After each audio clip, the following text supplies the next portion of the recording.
Carter, everybody. Now, here's Dominic Carter on Talk Radio 77. So whether you like Eric Adams, whether you dislike Eric Adams as mayor of New York City, you have to give the guy credit, at least in this 60-minute interview, that he is saying the right things. I know the rap on Adams, which many of you feel that Mayor Adams says the right things, but the crime problem is not really being dealt with. And I'm not going to sugarcoat this morning. The only way crime is going to be dealt with in New York, you have got to bring back, one, the anti-crime units. That's number one of the NYPD. Number two, we've got to stop this revolving door of kumbaya with the justice system and the court system. And, we're going to pat them on the head and they're going to be released without bail. Two-step dance. And if you complete step one, the anti-crime unit, and complete step two, things will get better, as the leaders of Black Lives Matters have done. So that's just unacceptable. And it's commendable that Mayor Adams is calling out Black Lives Matter, as I've been doing for months on this program, because they are absolute phonies. Now, Dominic, why would you use a word like phony? Here's why. The truth of the matter is,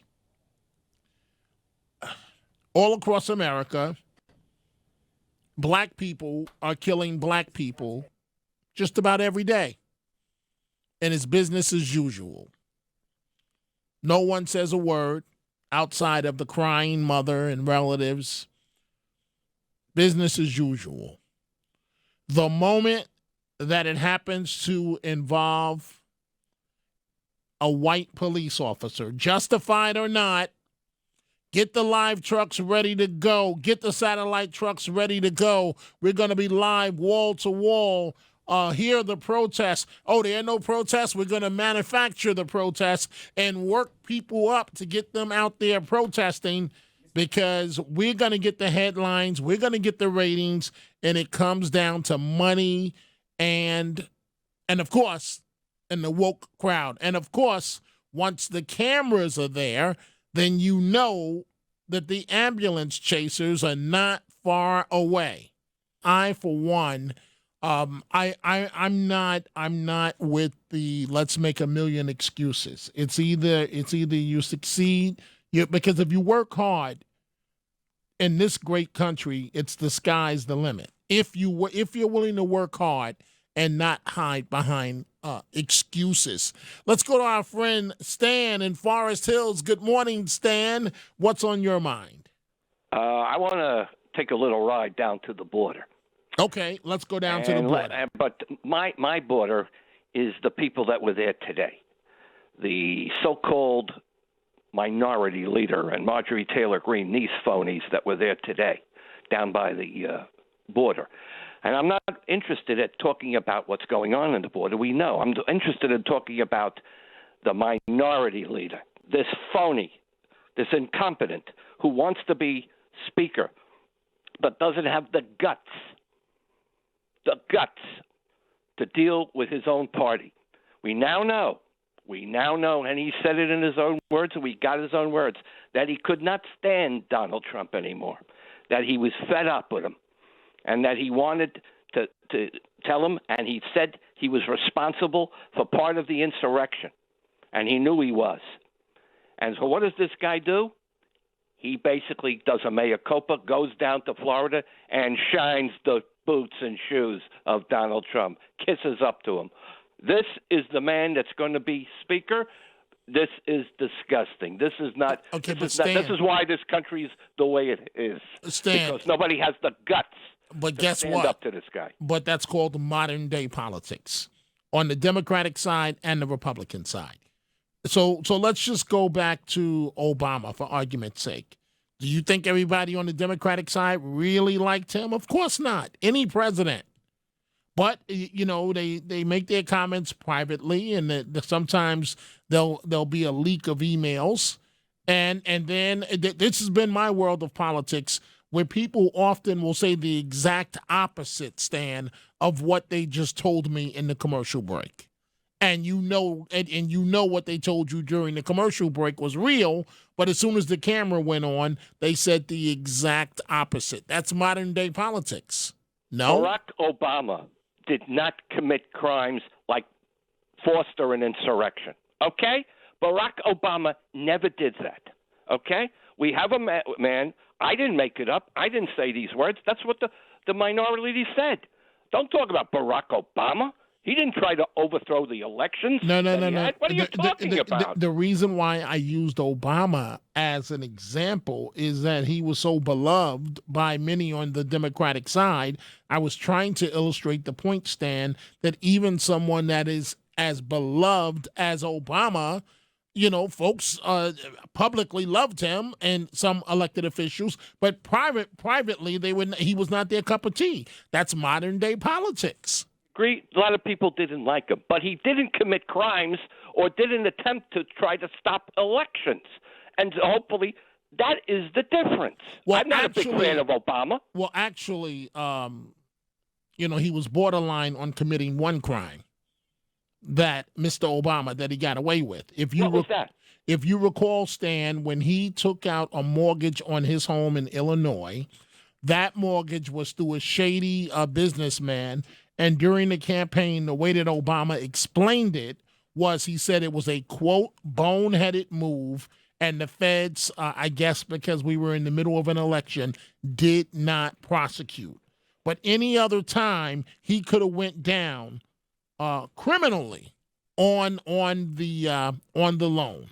So I'm just using that as one example. If you're looking for something, Stan, with any politician, you can find it. But Stan, I see that we already have a number of responders to you.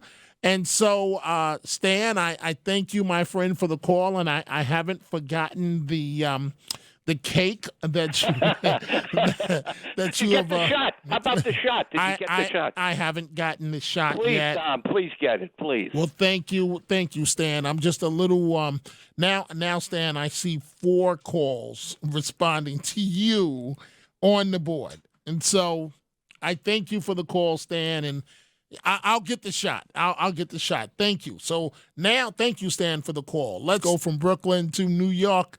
And Lisa, good morning, Lisa. What's on your mind? Yeah, Dominic, the overwhelming evidence that Joe Biden colluded with Russia, with Hunter Biden, his brothers Frank, his sister Valerie, is unbelievable from these emails. He's a liar. He lies every day, Joe Biden. He was involved with millions of dollars from communist China, Burisma. The evidence is right there. He will be impeached.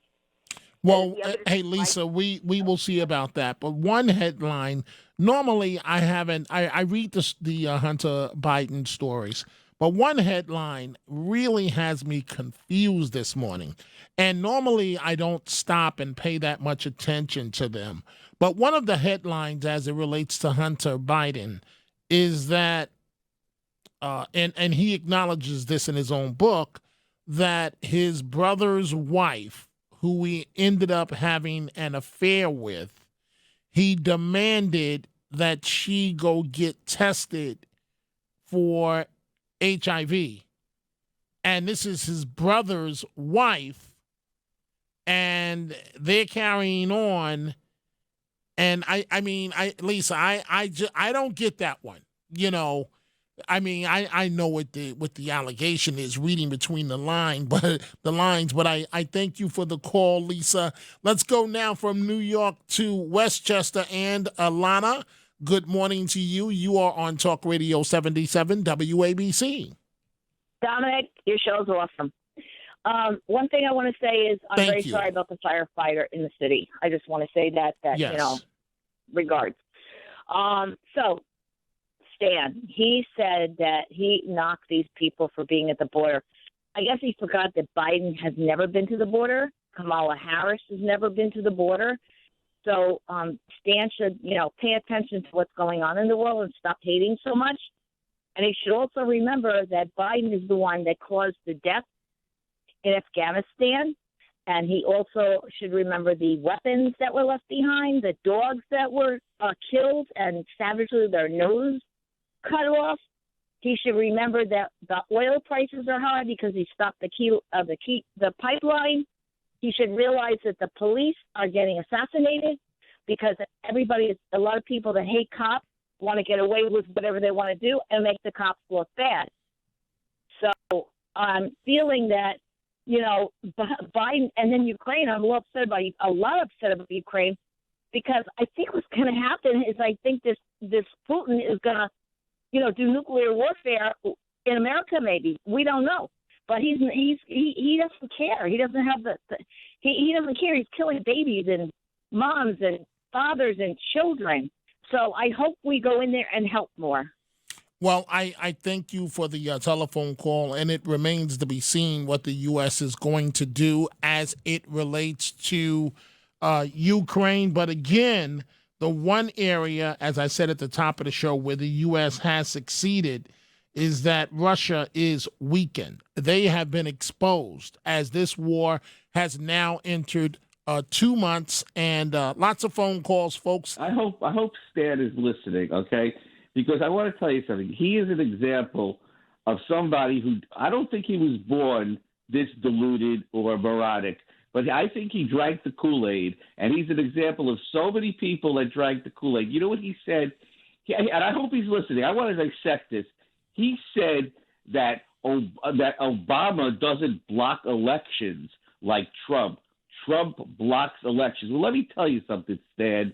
Obama was at the nationcy and the forefront of the theft of this election. When Obama protested that there should be mail-in ballots because folks shouldn't get sick, that was a grandstand. That was posturing, Stan. You didn't understand that, Stan? There was no danger in waiting on the line in elections with masks on your face, you moron. Obama was setting up the theft of the election. Trump didn't block any election. Trump wanted a fair election, and he didn't get it. Get that through your stupid head, Stan. Okay? I can see most different views. Okay, Larry. Well, I think that you got your point across. Thank you, Larry, for joining us this morning.